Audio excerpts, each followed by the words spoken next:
Hello दोस्तों, कैसे हैं आप लोग। उम्मीद करते हैं अच्छे होंगे और अपने पढ़ाई को बेहतर तरीके से कर रहे होंगे। तो दोस्तों, सीटेट का एग्ज़ाम हुआ है 7-8 तारीख को। तो उसमें जितने भी सवाल पूछे गए हैं ना, वो भी एनसीईआरटी के बुक से ही सारे सवाल पूछे गए हैं। पेपर 2 में जितने भी सवाल पूछे गए वो सारे एनसीईआरटी के बुक से ही पूछे गए हैं। और क्लास 6 से, इसी क्लास 6 के बुक से चैप्टर 1 और 2 से सारे सवाल ज्योग्राफी से पूछे गए हैं। तो दोस्तों, एनसीईआरटी का बुक पढ़ना बहुत आवश्यक हो गया है, क्योंकि सारे सवाल जो है ना एनसीईआरटी की बुक से ही हूबहू पूछे जाते हैं। इतने आसान सब सवाल पूछे गए हैं ना, ये यकीन भी नहीं हो रहा था इतना आसान सवाल पूछा है, और ऐसे इतना आसान सवाल पूछ सकता है एग्जाम में। तो दोस्तों, एनसीईआरटी का बुक आप लोग भी पढ़िए, और जो साथी एनसीईआरटी का बुक नहीं लिए हैं वो मार्केट में जाके एनसीईआरटी का बुक खरीद लीजिए और एनसीईआरटी का बुक ही पढ़ना स्टार्ट कर दिए, क्योंकि बीपीएससी टीआरई 4.0 का एग्ज़ाम कुछ दिनों में हो जाएंगे, क्योंकि उसका भी आंदोलन होने वाला है।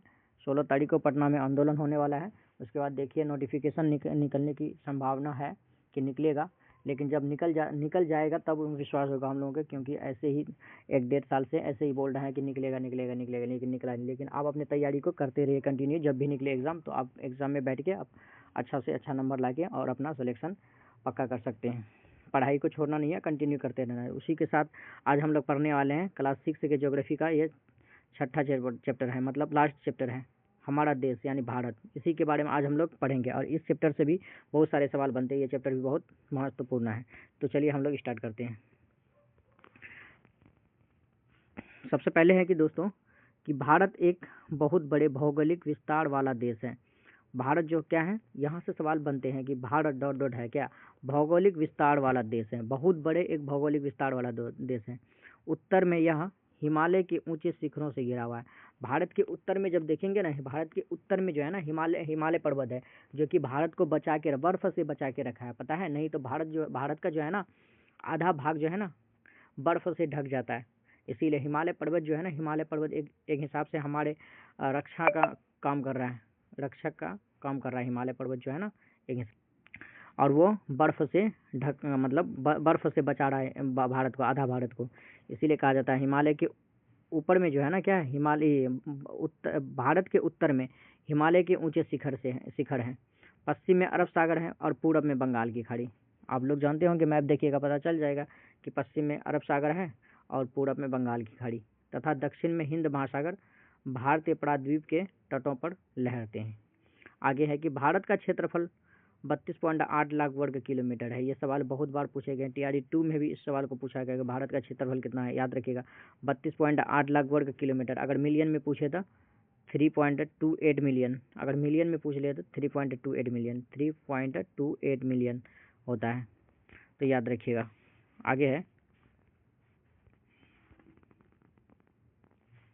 आगे है कि उत्तर में लद्दाख से लेकर दक्षिण में कन्याकुमारी तक इसका विस्तार 3200 किलोमीटर है।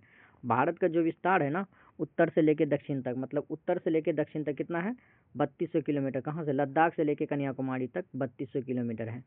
तथा पूरब में अरुणाचल प्रदेश से लेकर पश्चिम में कच्छ तक, यानी कि गुजरात तक, कच्छ तक इसका विस्तार 2900 किलोमीटर है। यहाँ से बच्चा कन्फ्यूज हो जाता है, जब एग्जाम में सवाल पूछा जाता है ना, यहाँ कन्फ्यूज हो जाता है, इसलिए कि पूरब में अरुणाचल प्रदेश से लेके पश्चिम में कच्छ तक 3200 किलोमीटर है।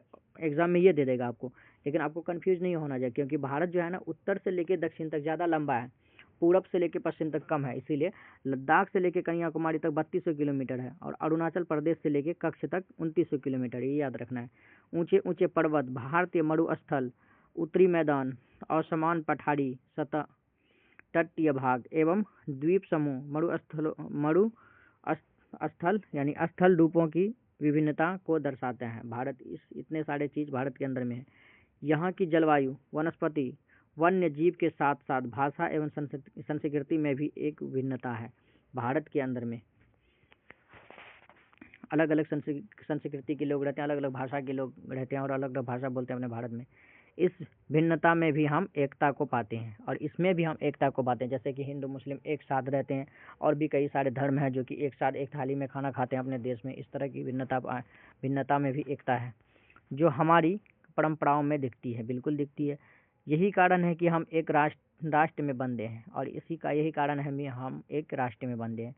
वर्ष 2011 से अब तक भारत की आबादी कितना है? 120 करोड़ से भी अधिक है। ये पूछ रहा है 2011 की जनगणना के अनुसार भारत की अब तक आबादी 120 करोड़ से अधिक है। ये एनसीईआरटी का बुक में लिखा हुआ है, ये नहीं कहिएगा कि 121 करोड़ है सर आप 120 बोल रहे हैं। तो ये एनसीईआरटी के किताब में लिखा हुआ है, तो एनसीईआरटी जो कहेगा वही मानना पड़ेगा आपको। यह चीन के बाद विश्व का दूसरा सबसे बड़ा जनसंख्या वाला देश है। भारत जो है ना अपना सबसे ज़्यादा जनसंख्या किस में है? चीन में है। अभी फ़िलहाल अपना भारत, अगर अभी का जनगणना होगा तो अपना भारत नंबर 1 में आ जाएगा, लेकिन ये 2011 की जनगणना के अकॉर्डिंग कह रहा है कि भारत जो है ना चीन के साथ दूसरा सबसे बड़ा जनसंख्या वाला देश है, पहला में भारत है, याद रखिएगा। इधर एक पॉइंट है, इधर आइए देखते हैं, इससे भी सवाल पूछ देते हैं। प्राद्वीप किसे कहते हैं? स्थल का वह भाग जो 3 तरफ से जल से घिरा हुआ रहता है। प्राद्वीप किसे कहते हैं? ये पूछ लेगा आपको एग्जाम में, या पूछे भी जाते हैं, बहुत बार पूछे गए कि प्राद्वीप किसे कहते हैं। कि स्थल का वह भाग होता है जो 3 तरफ से जल से घिरा हुआ है। जैसे कि ये भारत, जो जैसे अपना भारत का चित्र देखिएगा, ऐसे है ना, ऐसे है, और इधर जो त्रिभुज के आकार का है, तो इधर भी पानी है, इधर भी पानी है, इधर भी है, तीनों तरफ पानी है और बीच में स्थल है, उसी को कहता है प्राद्वीप। यही है प्राद्वीप आपका। कि प्राद्वीप किसे कहते हैं? कि स्थल का वह भाग जो 3 तरफ से जल से घिरा हुआ है उसे प्राद्वीप कहा जाता है, याद रखिएगा। आगे देखते हैं, आगे है स्थिति के बारे में।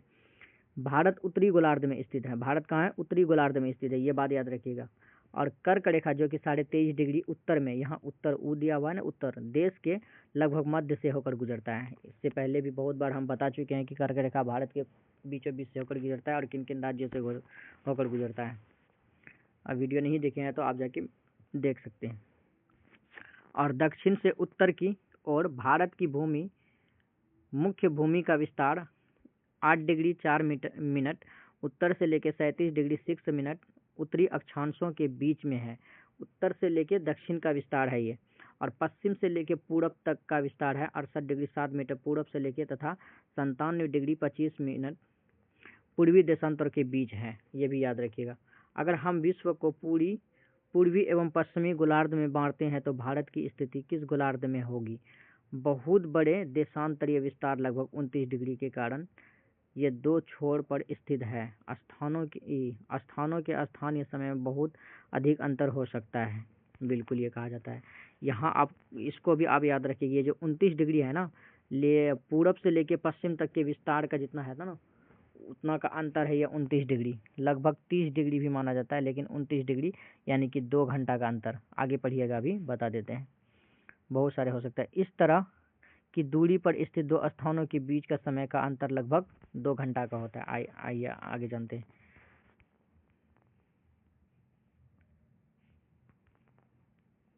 इधर है ना, लगभग अंतर यानी अंतर लगभग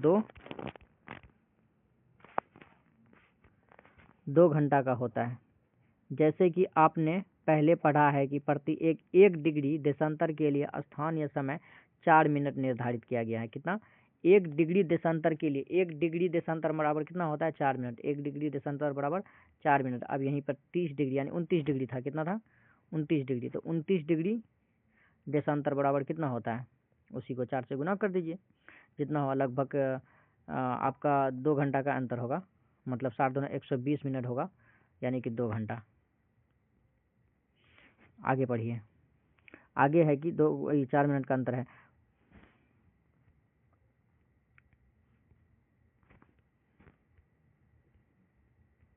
आगे है कि पश्चिम में गुजरात की अपेक्षा पूरब के अरुणाचल प्रदेश में सूर्योदय लगभग 2 घंटा पहले होता है। यानी कि आइए हम मैप में दिखा देते हैं, आपको अच्छे तरीके से समझ में आ जाएगा।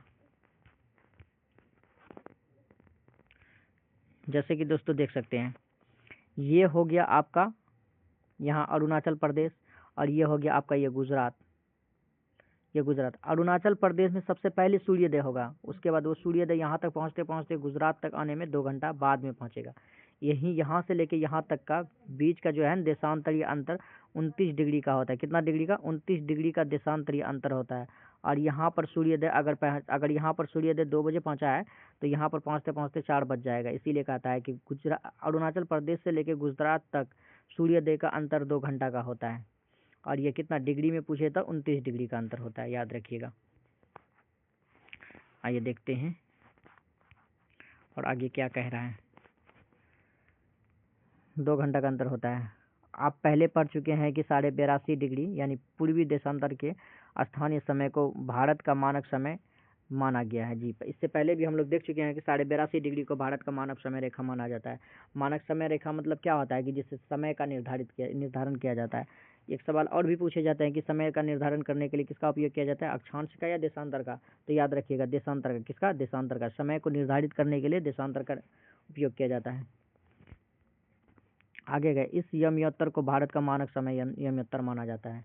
बिल्कुल माना जाता है। आइए आगे देखते हैं। आगे है कि भारत के पड़ोसी देश। भारत के कुल कितने पड़ोसी देश है? तो भारत के कुल 7 पड़ोसी देश है, वो भी स्थल सीमा से लगे हुए। आइए पहले पड़ोसी देशों का, सब पड़ोसी देशों को हम बता देते हैं मैप में। 7 है ना, 7 देशों की स्थलीय सीमा इसकी सीमा से जुड़ी हुई है और इन देशों के नाम पता कीजिए। आइए पता करते हैं हम लोग मैप के द्वारा। और ये 7 देश आखिर है कहाँ पे जो कि भारत के पड़ोसी देश हैं। थोड़ा इसको इधर कर लेते हैं। जी, यहाँ यहीं पर 7 देश हैं। आइए सबसे पहले क्या है? अफगानिस्तान। क्या है? अफगानिस्तान। उसके बाद देखिए पाकिस्तान। अफगानिस्तान के जो है ना सीमा 107 किलोमीटर से 106 किलोमीटर तक लगता है। मतलब अपना भारत से 106 किलोमीटर की सीमा साझा करता है अफगानिस्तान। उसके बाद पाकिस्तान 2 हो गया। आइए इधर चीन, इधर देखिए नेपाल, यहाँ इधर देखिए भूटान, और इधर देखिए म्यांमार, और इधर देखिए बांग्लादेश। कितना हुआ? 1 2 3 4 5 6 7 है ना। कुल 7 देश है जो कि भारत के पड़ोसी देश है और यह स्थलीय सीमा का निर्धारण करता है। तो ये बस एक सवाल पूछा जाएगा कि ऐसा कौन सा, मतलब भारत के साथ सबसे लंबी सीमा साझा कौन सा देश करता है? तो भारत के साथ सबसे लंबी सीमा साझा करता है बांग्लादेश। लगभग 4096 किलोमीटर का सीमा साझा करता है। कितना? 4096 किलोमीटर का। और सबसे कम पूछेगा तो सबसे कम अफगानिस्तान। और ये भी पूछेगा कि भारत सबसे ज़्यादा लंबा सीमा साझा करने वाला दूसरा देश कौन है भारत के साथ? दूसरा देश सबसे ज़्यादा लंबा सीमा साझा कौन करता है? तो दूसरा देशों में आ जाएगा आपका चीन। दूसरे नंबर पर चीन है। सबसे पहले में है बांग्लादेश जो कि सबसे लंबी सीमा साझा करता है भारत के साथ, और दूसरी में है चीन, और सबसे कम अफगानिस्तान। याद रखिएगा, सवाल पूछे जाते हैं बहुत ज़्यादा। जैसे कि दोस्तों यहाँ भी देख सकते हैं आप, ये हो गया आपका बंगाल की खाड़ी जो कि पूरब में है, और ये हो गया अरब सागर जो कि भारत के पश्चिम में है, और इधर अंडमान निकोबार द्वीप समूह है, और इधर लक्षद्वीप है, और इधर मालदीव है, और ये श्रीलंका है जो कि भारत के साथ थोड़ा सा जुड़ा हुआ है। ये अपना भारत हो गया। आइए आगे पढ़ते हैं। यहाँ इस मानचित्र में भी पूरी सभी राज्यों का नाम दिया हुआ है, उनका केंद्र शासित प्रदेश दिया हुआ है। और ये देखिए आपका यही हो गया कर्क रेखा जो कि भारत के बीचों बीच से गुजरा है ना। यही है कर्क रेखा आपका, यही कर्क रेखा जो कि भारत के बीचों बीच से गुजर रहा है। याद रखिएगा। आप लोग भी बुक ले लीजिए ताकि अच्छा से समझ में आ जाएगा आपको, बुक देखिएगा तो। आइए पढ़ते हैं आगे। इनमें से कौन से देश हैं जिनकी सीमा समुद्री तल से नहीं जुड़ी हुई है? आइए देखते हैं। दक्षिण में समुद्र में स्थित 2 द्वीप श्रीलंका और मालदीव पड़ोसी देश। श्रीलंका और मालदीव ये भी भारत का जो है ना 2 पड़ोसी देश है, लेकिन ये समुद्र तल से जुड़ी हुई पड़ोसी देश है। ये पूछा जाता है। पाक जल संधि भारत को श्रीलंका से अलग करता है। ये सवाल इतनी बार पूछा गया है ना एग्जाम में, क्या बताऊं मैं आपको कि भारत और श्रीलंका को अलग करने वाली संधि का कौन सी संधि है? जो पाक जल संधि है। यहाँ तक पढ़ लिया हम लोग, और आगे देखते हैं। आगे है कि राजनीतिक एवं प्रशासनिक विभाजन। तो भारत एक विशाल देश है, इससे पहले भी हम लोग पढ़ चुके हैं। प्रशासनिक क्रियाकलाप के लिए देश को 28 राज्य और 8 केंद्र शासित प्रदेश में बांटा गया। फिलहाल अपने देश में अभी 28 राज्य और 8 केंद्र शासित प्रदेश हैं। आइए हो गया भारत का भौगोलिक क्षेत्र। आइए आगे देखते हैं। इससे पहले हम लोग पढ़े हैं कि भारत जो है ना, भारत के उत्तर में कौन से है? हिमालय पर्वत जो कि भारत को बर्फ से ढक के रखा है ना। यहाँ देखिए ये कितना बर्फ है सारा, ये पर्वत है, और यही भारत के उत्तर में स्थित है। और यहाँ थोड़ा कुछ नदी का नाम दिया हुआ है चित्र में। आइए देख लेते हैं। मानचित्र में नदी का नाम दिया हुआ है, इसको समझना बहुत ज़रूरी है क्योंकि यहाँ से सवाल बनते हैं। थोड़ा जूम कर देते हैं। ये हो गया आपका हिमालय, यहाँ देखिए लिखा हुआ है हिमालय। और ये हो गया आपका शिवालिक। इससे पहले नीचे में पढ़ेंगे हम लोग, तब उसके बाद अच्छा से समझ में आएगा। और पहले यहाँ देख लेते हैं। जैसे दोस्तों देख सकते हैं, यह हो गया आपका सिंधु नदी है ना। सिंधु नदी का उद्गम पूछेगा था आपको कि सिंधु नदी का उद्गम कहाँ है। देखिए सिंधु नदी है ना, सिंधु नदी ऐसे ऐसे करके, सॉरी रुकिए, दिखा रहे हैं। ये देखिए सिंधु नदी ऐसे करके आपको यहाँ से लेके यहाँ तक, यानी यहाँ तिब्बत है, क्या है, तिब्बत, यानी कि चीन, तिब्बत से निकलता है, ये यहाँ पर है ना, मैप में देखिएगा यहाँ पे तिब्बत है, इसको हटा देते हैं। तो इसी तिब्बत में जो है ना, यहाँ से इसी तिब्बत से निकलता है 3 नदी, एक हो गया सिंधु नदी, और दूसरा हो गया यहाँ सतलुज नदी, देखिए यहाँ से लिंका यहाँ आया, और तीसरा हो गया आपका यहाँ इधर है ब्रह्मपुत्रा नदी। कौन, ये जो है ब्रह्मपुत्रा नदी है, ब्रह्मपुत्रा नदी ये भी यहाँ से निकलता है। ये तीनों नदी का उद्गम यहीं से होता है। उसके बाद आइए ये देखते हैं हम लोग, जैसे यहाँ देखिए झेलम नदी, चेनाब नदी, रावी नदी और सतलुज नदी। झेलम, चिनाब, रावी और सतलुज, ये चारों नदी जो है ना सिंधु का सहायक नदी है, क्योंकि ये चारों नदी सिंधु का सहायक नदी, जैसे कि ये देखिए अलग अलग होके यहाँ सिंधु में आके मिल गया, और ये चारों नदी आके अरब सागर में गिरता है। कहाँ गिरता है, ये चारों नदी आके अरब सागर में गिर जाता है, और सिंधु नदी का चारों नदी के पानी मिला के यहाँ कच्छ के पास, उसके बाद कच्छ के खाड़ी के पास, उसके बाद अरब सागर में गिर जाता है, ये भी याद रखिएगा। उसके बाद आइए गंगा नदी के बारे में थोड़ा देख लेते हैं। गंगा नदी, ये हो गया आपका गंगा नदी। गंगा नदी कहाँ निकलता है, उत्तराखंड के यहाँ गंगोत्री से निकलता है। अगर गंगा नदी के बारे में आपको पूरी डिटेल से पढ़ना है तो आप मेरे इस चैनल पे मतलब वीडियो डाला हुआ है गंगा नदी के बारे में, उस वीडियो को आप अच्छे तरीके से देख लीजिए कि गंगा नदी का उद्गम कहाँ से है और कैसे गंगा नदी का नाम गंगा पड़ा है। उसके बाद देखिए गंगा नदी का कुछ सहायक नदी है, जैसे कि यमुना नदी, ये भी उत्तराखंड से निकलता है, ये सहायक नदी है। गंगा नदी का सबसे बड़ी सहायक नदी है यमुना नदी, और यमुना नदी का भी एक सहायक नदी है जिसको कहा जाता है चंबल नदी, ये देखिए है ना, ये हो गया आपका चंबल नदी जो कि यमुना नदी का सहायक नदी है। और ये गंगा नदी ऐसे ऐसे करके बिहार देके पश्चिम बंगाल देके यहाँ पर बंगाल की खाड़ी में गिर जाता है, और यहाँ ब्रह्मपुत्रा नदी भी गंगा नदी से मिलता है, ये याद रखिएगा। और 2 ऐसे नदी का नाम बता देते हैं जो कि उल्टी दिशा में बहता है, जैसे कि यहाँ देखिए दोस्तों, यह हो गया आपका सतपुड़ा का, ये विंध्यन श्रेणी हो गया, ये आपका सतपुड़ा का श्रेणी, ये विंध्यन और ये सतपुड़ा। तो विंध्यन और सतपुड़ा के बीच में 2 नदी है, एक नर्मदा और एक ताप्ती। ये दोनों नदी, नर्मदा और ताप्ती नदी, जो कि अरब सागर में गिरता है, यानी उल्टी दिशा में बहता है, ये भी याद रखिएगा। और यहाँ आपका हो गया एक नदी गोदावरी, और ये दक्कन का पठार है। यहाँ कृष्णा नदी है, और ये पूर्वी है, और नीलगिरी पहाड़ियाँ। यहाँ देखिए पश्चिमी घाट और पूर्वी घाट, पश्चिमी घाट पूर्वी घाट जहाँ पे मिलता है उसको नीलगिरी कहा जाता है। पश्चिमी घाट और पूर्वी घाट जहाँ मिलता है वो नीलगिरी कहा जाता है। अब देखिए अब पूछा जाएगा ये भी सवाल कि पश्चिमी घाट जो है ना ये समतल है, जैसे कि यहाँ देख सकते हैं पश्चिमी घाट क्या है, समतल है यानी सपाट है, और पूर्वी घाट टूटा फूटा है, जैसे यहाँ है, यहाँ है, यहाँ है, इसलिए पूर्वी घाट टूटा फूटा है और पश्चिमी घाट समतल है, ये भी याद रखिएगा। चलिए अब आगे देखते हैं हम लोग। आगे है कि बांटा गया है, और दिल्ली भारत की राजधानी है। राज्यों का निर्माण मुख्यतः भाषाओं के आधार पर किया गया है, यहाँ से सवाल पूछा गया है। और कि राज्यों का निर्माण कैसे होता है, भाषाओं के आधार पर। और ये बात बताइएगा आप लोग, सबसे पहले किस राज्य का निर्माण भाषा के आधार पर किया गया है और कब किया गया है, अगर आप लोग कमेंट सेक्शन में ज़रूर बताइएगा कि सबसे पहले किस राज्य का निर्माण भाषाओं के आधार पर किया गया है। आइए और आगे पढ़ते हैं। आगे है कि भौतिक विभाजन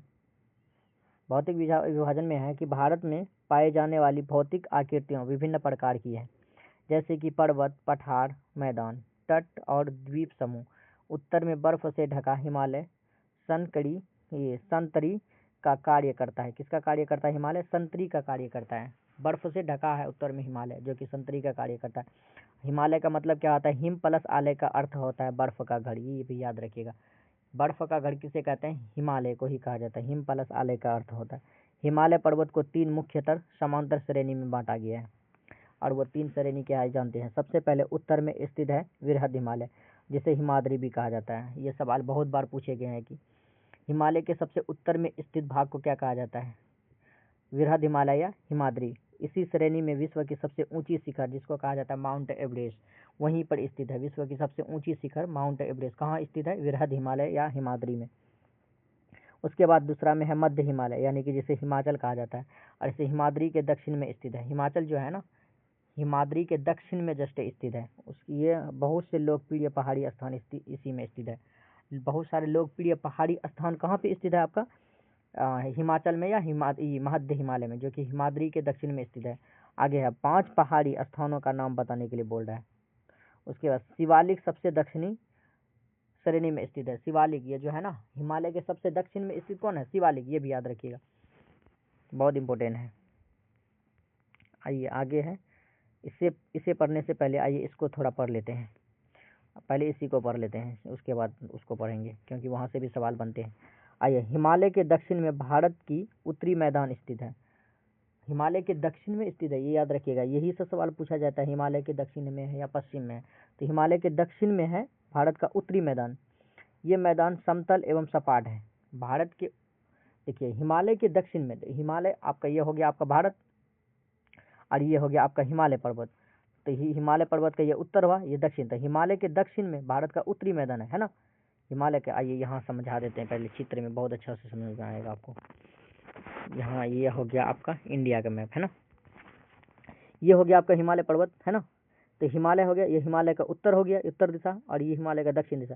तो वही कहा जाता है हिमालय के दक्षिण में जो है ना भारत का उत्तरी मैदान है, ये है ना भारत का उत्तरी मैदान। हिमालय के दक्षिण में ही भारत का उत्तरी मैदान है। ये हिमालय पर्वत हुआ, ये हो गया दक्षिण, हिमालय का दक्षिण में भारत का उत्तरी मैदान है, याद रखिएगा, कंफ्यूज नहीं होना है। कहाँ पढ़े थे हम लोग? यहाँ आगे दक्षिण मैदान है, और ये समतल और सपाट है, याद रखिएगा।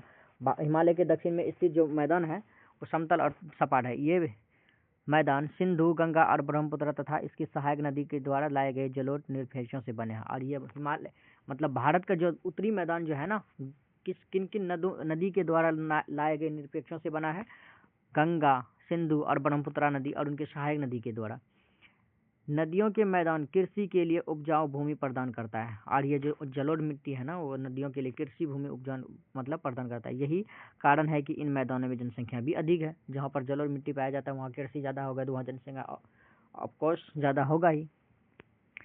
आगे देखते हैं, भारत के पश्चिमी भाग में भारतीय मरुस्थल स्थित है। ये भी बात याद रखिएगा, भारत के पश्चिमी भाग में भारतीय मरुस्थल स्थित है। आइए देखते हैं मानचित्र में भारत के पश्चिमी भाग कौन सा है। जैसे देखिए ये भारत का उत्तरी भाग है, ये पूर्वी है, और ये और नीचे दक्षिणी है, और ये पश्चिमी भाग है ना। ये हो गया आपका भारत का पश्चिमी भाग। जैसे भारतीय मरुस्थल है ना, ये अरावली पर्वत हो गया। ये कौन सा राज्य है बताइए तो? ये हो गया आपका राजस्थान, जो कि भारत के पश्चिमी भाग में मरुस्थल है। यहाँ है ना भारत के पश्चिमी भाग में मरुस्थल है, याद रखिएगा, यही अरावली पर्वत है आपका। चलिए आगे देखते हैं,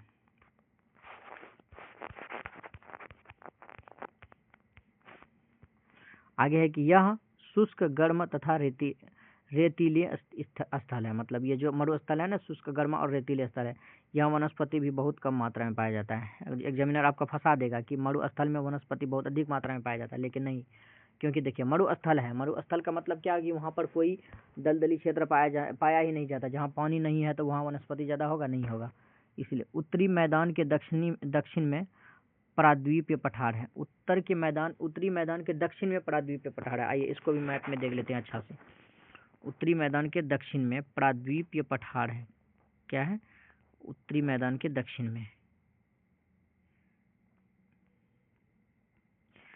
देखिए यह हो गया आपका उत्तरी मैदान है ना, ये उत्तरी मैदान के दक्षिण में, यह है ना दक्षिण, उत्तर दक्षिण इधर है ना, इधर ही प्राद्वीपीय पठार है आपका। उत्तरी मैदान के दक्षिण में प्राद्वीपीय पठार है।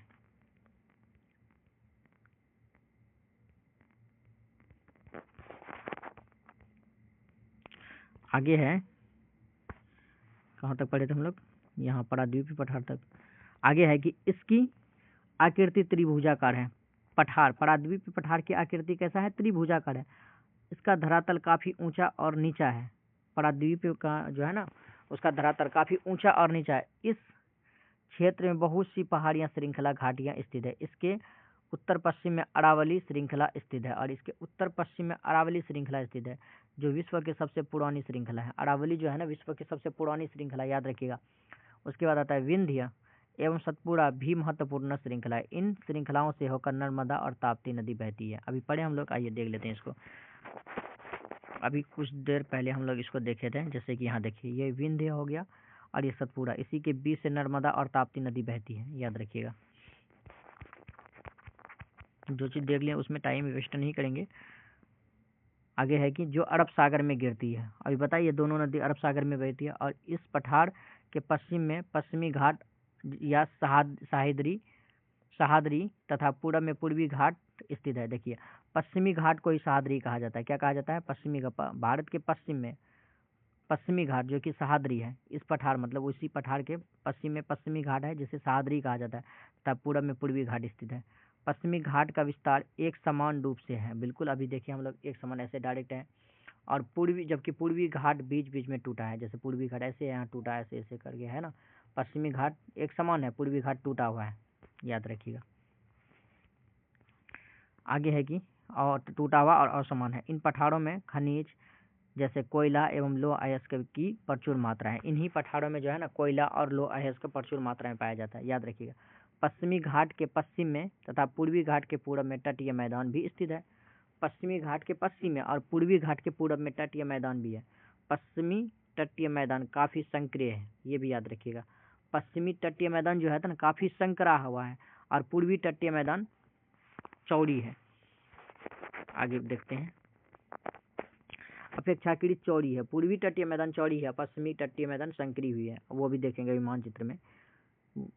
वहाँ पूर्व की ओर बहने वाली कई नदियाँ हैं, जैसे महानदी।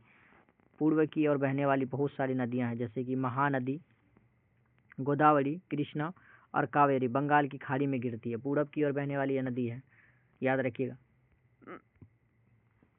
एग्जाम में पूछा जाएगा आपको पूरब की ओर बहने वाली नदी महानदी, गोदावरी, कृष्णा और कावेरी बंगाल की खाड़ी में गिरती है।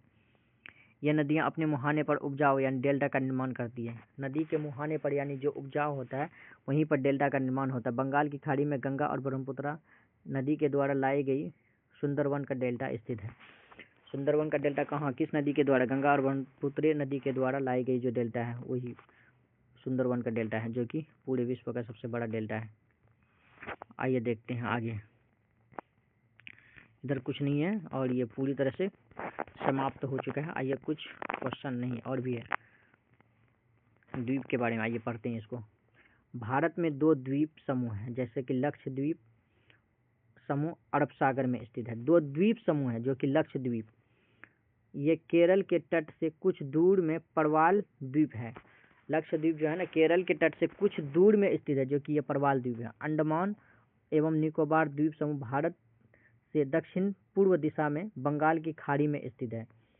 क्या आप जानते हैं कि कौन से द्वीप समूह वर्ष 2004 में सुनामी से प्रभावित हुआ था? जी वो वही था, अंडमान निकोबार द्वीप समूह में, जो कि इंदिरा पॉइंट जो था ना वही इंदिरा पॉइंट है, वही सुनामी 2004 की सुनामी आने के कारण वो डूब गया है। समाचार पत्रों के तथा लोगों से बातचीत के जरिए जानकारी प्राप्त कीजिए कि जब सुनामी भारतीय तट से टकराई थी तो किस प्रकार लोगों ने अलग अलग तरीके से इन चुनौतियों का सामना किया था। सुनामी एक विशाल सागरीय तरंग है। यहाँ से एक सवाल बन गया, सुनामी क्या है? एक विशाल सागरीय तरंग है जो समुद्र तल से भूकंप के कारण उत्पन्न होता है। सुनामी कैसे उत्पन्न होता है? समुद्र के तल में भूकंप के कारण उत्पन्न होता है, जो एक सागरीय तरंग है, याद रखिएगा। आइए और आगे कुछ छूट गया था उसको भी कर लेते हैं हम लोग, बहुत वीवीआई क्वेश्चन था। इससे आगे कहाँ गया? यहाँ से, यहाँ इसका नहीं पढ़े थे, है ना। जैसे देखिए दोस्तों, जलोढ़ निक्षेप मतलब जलोढ़ मिट्टी क्या होता है? ये नदी के द्वारा लाई गई महीन मिट्टी होती है तथा नदी बेसिन में निक्षेपित कर देती है। क्या होता है जलोढ़? ये महीन मिट्टी होती है। और सहायक नदी क्या होता है?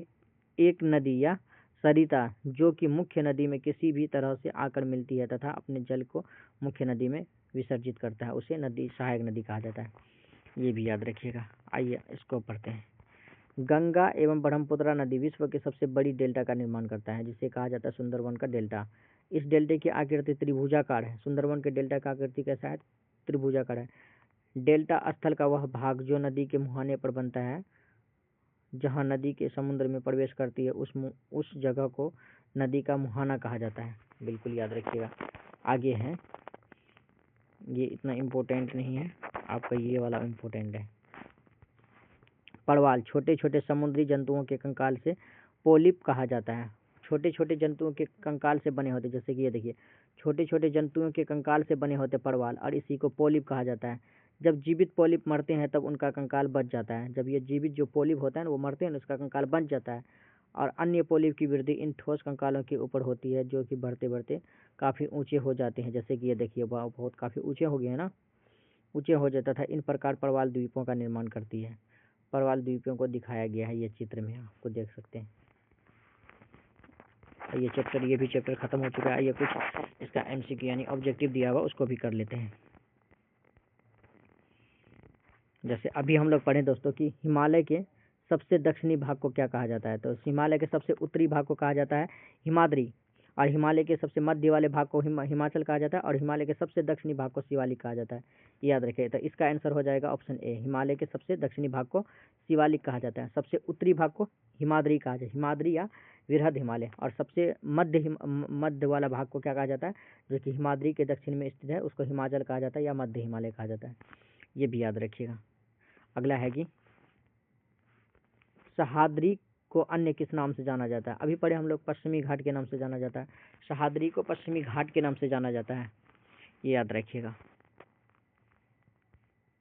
अगला है कि पाक जल संधि किन देशों के बीच में स्थित है। तो पाक जल संधि भारत और श्रीलंका के बीच में स्थित है। ऑप्शन बी इसका सही आंसर हो जाएगा, भारत और श्रीलंका के बीच में। अगला देखते हैं।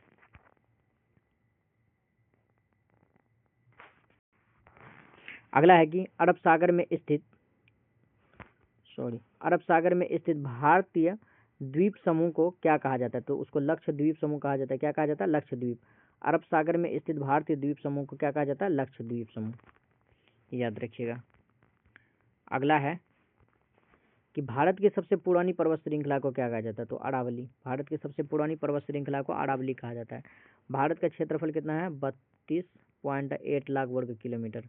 महान हिमालय को क्या कहा जाता है। तो महान हिमालय को हिमाद्री कहा जाता है। याद रखिए। नर्मदा नदी अरब सागर में गिरता है। कहाँ, अरब सागर में गिरता है। नर्मदा नदी जो कि अरब सागर में जाकर गिरता है। याद रखिएगा। तो दोस्तों ये चैप्टर खत्म हो चुका है। तो दोस्तों आपको कैसा लगा। अगर आपको अच्छा लगा है तो प्लीज़ कमेंट सेक्शन में आप ज़रूर बताइएगा कि आपको कैसा लगा वीडियो। और इसके बाद अब हम लोग फिर क्लास 7th को स्टार्ट करेंगे, और इसी तरह से चैप्टर बाई चैप्टर 6 से लेके पूरे 10th क्लास तक करा देंगे इसी चैनल पे। और उसके बाद फिर हम लोग साइंस का शुरू करेंगे, और इसका ऑब्जेक्टिव भी चैप्टर बाई चैप्टर करेंगे। जब ये ख़त्म हो जाएगा उसके बाद फिर हम लोग करेंगे। तो दोस्तों आप लोग कमेंट सेक्शन में ज़रूर बताइएगा, और अगर मेरे चैनल में नए हैं तो प्लीज़ चैनल को सब्सक्राइब कर लीजिएगा, और अपने दोस्तों के साथ शेयर भी कर दीजिएगा। तो चलिए अब मिलते हैं हम अपने नेक्स्ट वीडियो में।